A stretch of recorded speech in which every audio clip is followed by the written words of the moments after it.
రోజు natural farming చేస్తున్న రైతులు ఉన్నారు. ఏంటి వాళ్ళు ఎలా చేస్తున్నారు, దానివల్ల ఎలాగ మనం ఈ ఎడారికల్ని దూరం చేయొచ్చు, ఈ ప్రోగ్రామ్ని నడిపించుకుని మల్లారెడ్డి గారు ఆయన్ని సందేశం ఇమ్మని కోరుతాను. ఆయన అసలు ఈ ప్రోగ్రాం ఎందుకు చేస్తున్నాం? మా కన్న తల్లికి మంగళారతులు, మా తెలుగు తల్లికి కను చూపులో కరుణ, చిరునవ్వులో చిరులు తొలగిపాడు తెలైన గొంతులో. AF ecology director YV Mallareddy గారిని వచ్చి ప్రసంగాన్ని. భూమికి వాడు ఒక ధర్మకర్తే కానీ ఒక హక్కుదారు కానీ దేవాలయాన్ని ధ్వంసం చేయడం కాదు. ప్రకృతి మనకు ఒక పెద్ద దేవాలయం.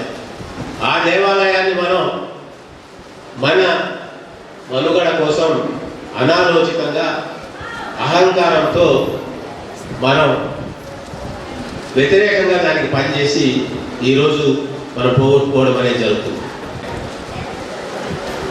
నేను ఇందుకోసం అని చెప్పని రైతులు తప్పుపట్టడం లేదు. రైతు పెద్ద వ్యవస్థ అన్నమాట. ఏదైతే అదంతా కూడా పోషిస్తున్నారో అదంతా కూడా ఒక ప్రపంచ స్థాయి దోపిడీ వ్యవస్థ అని చెప్పని మనం చెప్పుకోకుండా ప్రత్యామ్నాయం ఏముంది అని చెప్పని ఆలోచన చేయాలా అని చెప్పి అనేది తీసుకున్న వల్ల మనం చేసేటువంటి వ్యవసాయ విధానము ప్రకృతికి అనుకూలంగా ఉండాలా, ప్రకృతికి తోడు చేసి. విశిష్ట అతిథులుగా విచ్చేసినటువంటి వేదిక పైన ఉన్నటువంటి వివిధ ప్రభుత్వ సంస్థల అధినేతలు, రైతులు, స్వచ్ఛంద సంస్థల ప్రతినిధులు, మరీ ముఖ్యంగా ప్రకృతి వ్యవసాయం చేసేటువంటి ప్రకృతి ప్రేమికులు, ఈ కార్యక్రమానికి వివిధ మండలాల నుంచి విచ్చేసినటువంటి రైతు సోదరీమణులు, సోదరులు అందరికీ కూడా మనస్ఫూర్తిగా నమస్కారాలు తెలియజేస్తున్నాను. మీ అందరికీ కూడా నేను మనపూర్వకంగా ఆహ్వానం పలుకుతున్నాను. ఈరోజు ప్రపంచవ్యాప్తంగా కరువు ఎడారీకరణ నివారణ దినోత్సవాన్ని జరుపుకుంటున్నారు. ప్రపంచంలోని అనేక దేశాల్లో అనేక ప్రాంతాలు దీర్ఘకాలంగా కరువులకు గురవుతున్నాయి. ఎడారీకరణ జరుగుతున్నది. కరువుకు ఎడారీకరణకు తోడుగా భూతాపం ఎక్కువై భూమి వేడెక్కి వాతావరణంలో చాలా మార్పులు చేసుకుంటున్నాయి. తద్వారా ప్రకృతి వైపరీత్యాలు కూడా చాలా ఎక్కువ అవుతున్నాయి. అంటే కరువులు, ఎడారీకరణ, ప్రకృతి వైపరీత్యాలు, ఇవి మూడు కూడా మరి ప్రపంచాన్ని ఇప్పుడు పట్టి పీడిస్తున్నటువంటి అతి ముఖ్యమైనటువంటి సమస్యలు అన్నమాట. మరి ఈ ముఖ్యమైనటువంటి సమస్యలకు ప్రపంచ దేశాలన్నింటిలోనూ కూడా పరిష్కారాలు వెతకాలా అనేటువంటి ఉద్దేశంతో ఐక్యరాజ్య సమితి 1994వ సంవత్సరంలో జూన్ 17వ తేదీని కరువు ఎడారీకరణ నివారణ దినంగా ప్రకటించి ప్రతి సంవత్సరం ఈ కార్యక్రమాన్ని ఏర్పాటు చేసుకొని ఈ సమస్యలను అధిగమించే దిశగా అందరినీ సమాయత్తం చేయాలా, జాగృతం చేయాలనేటువంటి ఉద్దేశంతో ఐక్యరాజ్య సమితి కార్యక్రమాన్ని ఈ తేదీని నిర్ణయించడం జరిగింది. ఈ నేపథ్యంలోనే ఎకాలజీ సెంటర్ సంస్థ గత 15 సంవత్సరాలుగా ఈ కార్యక్రమాన్ని నిర్వహిస్తూ వస్తూ ఉన్నదన్నమాట. మరి ఈ సంవత్సరం ముఖ్యంగా ప్రకృతి వ్యవసాయము అనేటువంటి ఒక ముఖ్యమైనటువంటి అంశం పైన ఈ సదస్సు జరగాల, ఈ చర్చ జరగాల, ఈరోజు దానికి కేటాయమైనటువంటి అంశంగా తీసుకొని నిర్వహించడం అనేది జరుగుతూ ఉందన్నమాట. ఎందుకు ఆ విధంగా ప్రకృతి వ్యవసాయాన్నే మేము ముఖ్యమైనటువంటి అంశంగా ఈ రోజు మేము భావిస్తున్నాము అంటే, కరువులకు, ఎడారీకరణకు, వాతావరణంలో వచ్చేటువంటి మార్పులకు, వీటికన్నిటికీ కూడా విరుగుడు ప్రకృతి వ్యవసాయము అని చెప్పినని మేము నమ్ముతున్నాం.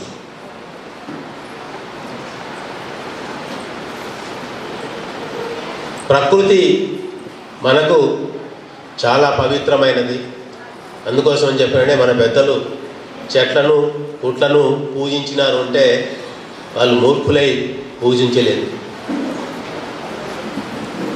దాని విలువ వాళ్ళు తెలిసే దానికి ప్రాధాన్యత ఇవ్వాలనేటువంటి ఉద్దేశంతోనే ఆ విధంగా ప్రకృతికి చాలా అత్యధిక స్థానం, పవిత్రత మన సంస్కృతిలో ఇవ్వబడింది అన్నమాట. అయితే రాను రాను ఏమవుతూ వచ్చిందంటే, ఒక పక్క పరిశ్రమలు కానివ్వండి, ఇంకొక పక్క వ్యవసాయం కానివ్వండి, ప్రభుత్వాలు పాటించేటువంటి విధానాలు, పద్ధతులు అవన్నీ కూడా ప్రకృతికి విరుద్ధంగా, ప్రకృతికి హాని చేసేటివిగా తయారైనాయి అన్నమాట. మన జీవనం అయితే గడుస్తుంది అని మనం అనుకుంటున్నాం, జీవనం గడుస్తుంది. అయితే మన జీవనం గడిచేటువంటి ప్రక్రియలో మనం ప్రకృతిని మళ్ళీ తిరిగి రిపేర్ చేసుకోలేనంత విధంగా ధ్వంసం చేస్తున్నది. కంటికి కనపడకుండా ఆ ధ్వంసం అనేది జరుగుతూ ఉంది. ఇది దృష్టిలో పెట్టుకొని మనం ముఖ్యంగా వ్యవసాయం గురించి ఆలోచన చేసినప్పుడు, హరిత విప్లవం పేరుతో మనకు ఆహార కొరత ఉంది అనేటువంటి ఒక ముఖ్యమైనటువంటి కారణంతో మనం ఈ హరిత విప్లవాన్ని తీసుకొని రావడం జరిగింది వ్యవసాయం. అయితే ఈ హరిత విప్లవం మన ఆహార కొరత తీర్చిన మాట వాస్తవం.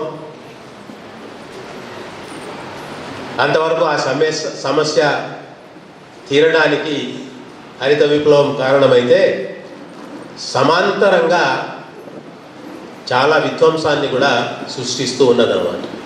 ఎందుకంటే వ్యవసాయం రసాయన భరితమై, రసాయనాలు విపరీతంగా వాడడం వలన మొత్తం మనం ప్రకృతిని కలుషితం చేస్తున్నాం అన్నమాట. పంటలు పండిస్తున్నాము, అది బాగానే ఉంది.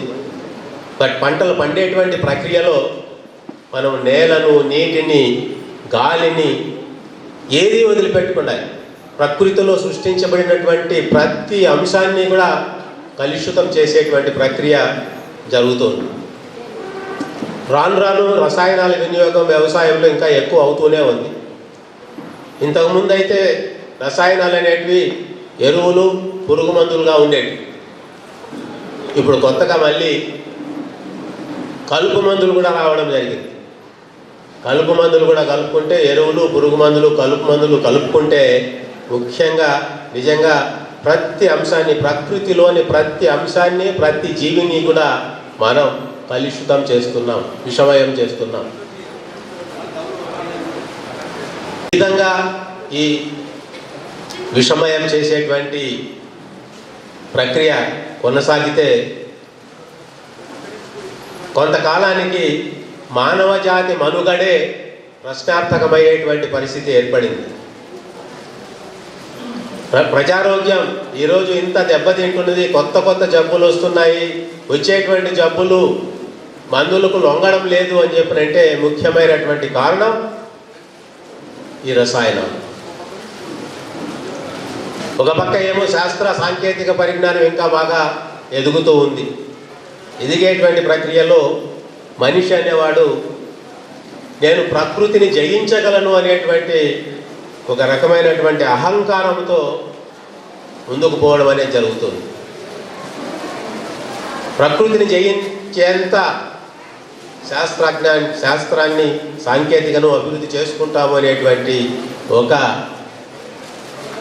ధోరణి మానవ జాతి మనుగడకు దోహదం చేయదు, హాని చేస్తుంది. మనం చంద్రమండలానికి పోయి ఉండొచ్చు, ఇంకా కొన్ని గ్రహాలు కూడా మనం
ప్రపంచ కరువు ఎడారి నివారణ కార్యక్రమాన్ని ఏర్పాటు చేయడం జరిగింది.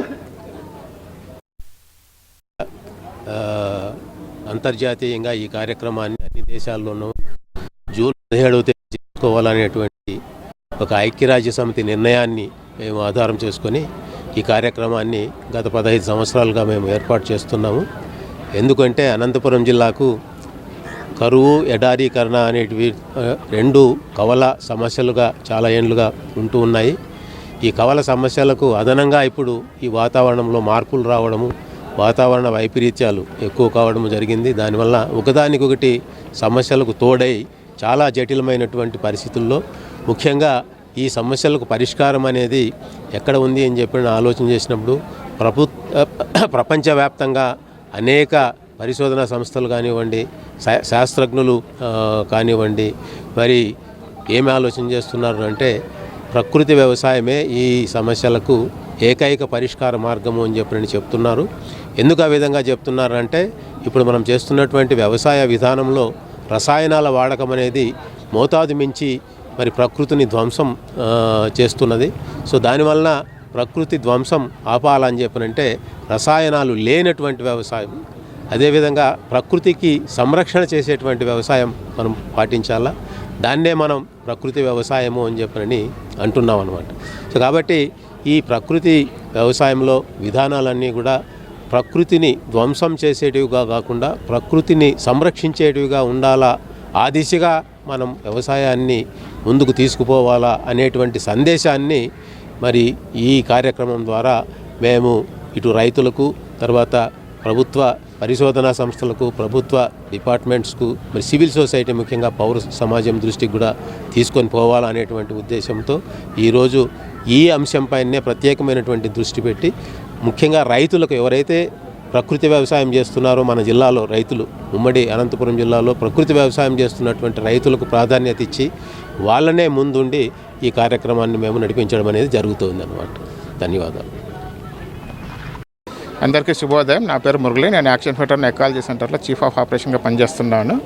ఈరోజు మనము ప్రపంచ కరువు మరియు ఎడారీకరణ నివారణ దినోత్సవం జరుపుకుంటున్నాము. ఇది ప్రతి సంవత్సరము జూన్ 17వ తారీఖు మనం జరుపుకుంటాం చేస్తున్నాము. ఇది ఐక్యరాజ్య సమితి వచ్చేసి 1994 నుంచి మనకు స్టార్ట్ చేయడం జరిగింది. ప్రపంచంలో వస్తున్న కరువులు, ఎడారీకరణని ఎలా నివారించవచ్చు, దీనికోసం ఒక ప్రత్యేకమైన రోజుని కేటాయించడం జరిగింది. దీనికోసము మనం ఆర్డిటి సిస్టమ్ కన్సర్న్ అయిన యాక్షన్ వెటరన్ ఎకాలజీ సెంటర్ ఈ సదస్సుని నిర్వహించి రైతులకు కూడా అవగాహన కల్పించి కరువుని ఎలా ఎదుర్కొనవచ్చు, దానికి కావాల్సిన విధి విధానాలు ఎలా చేయొచ్చు, పంటల్లో మార్పుని ఎట్లా తీసుకురావచ్చు అనే అంశాలపైన రైతులకు అవగాహన కల్పించాలనేసి ఇక్కడ కొన్ని స్టాల్స్ కూడా పెట్టేసి ప్రదర్శన అందరికీ చేపించేసి వాళ్ళలో రైతుల్లో అవగాహన తీసుకొచ్చి వాళ్ళు అలాగే మిగతా రైతులు కూడా చెప్పే విధంగా చేయాలనేసి మేము ప్రోత్సహించడం జరుగుతున్నది. ఈ నెల 17న అనేది జరిగేసి ఈ రోజు వచ్చేసి మనకి దగ్గర ఒక 20 స్టాల్స్ వరకు పెట్టడం జరిగింది. దీనిలో గవర్నమెంట్ డిపార్ట్మెంట్స్ నుంచి ఏపీఎంఐపి ప్లస్ నాబార్డ్ నుంచి plus water shed plus AF ecology చేస్తున్న కార్యక్రమాలు, కరువు నివారించే ఏ కార్యక్రమాలు చేస్తున్నారో ఈ కార్యక్రమాలను కూడా ప్రదర్శన చేస్తూ అన్ని ముందుకు తీసుకుపోయి అందరికీ చేయడం జరుగుతున్నది. దీన్ని అందరూ విజయవంతం చేయాలని కోరుతున్నాము. ఈరోజు ప్రత్యేకత వచ్చేసి ప్రపంచ ఎడారీకరణ నివారణ దినోత్సవం. ఇది వచ్చేసి ఐక్యరాజ్య సమితి 1994లో చేయడం జరిగింది. దీన్ని ప్రతి సంవత్సరం జూన్ 17 అనేది ఒక డేట్ అనేది పెట్టడం. దీని నుంచి ఈ డేట్ల నుంచి మనము ఎట్లా వాళ్ళని డ్రౌట్ని ఎట్లా తగ్గించుకోవచ్చు, ఏ విధంగా విధి విధానాలు కొంచెం మార్చుకోవచ్చు, మనకు వస్తున్న కరువు కాటకాలు అని తెలుసు, దానికి ఏ విధంగా తీసుకోవచ్చు, సుస్థిర వ్యవసాయం అంటే న్యాచురల్ ఫార్మింగ్ ప్రోత్సహించడము, వర్షాధార పంటలు వేసి రైతులకు ఆదాయం నిలబడిగా తీసుకురావడం అనేది ఒక ప్రత్యేకంగా చేసుకుంటూ పోతున్నాం.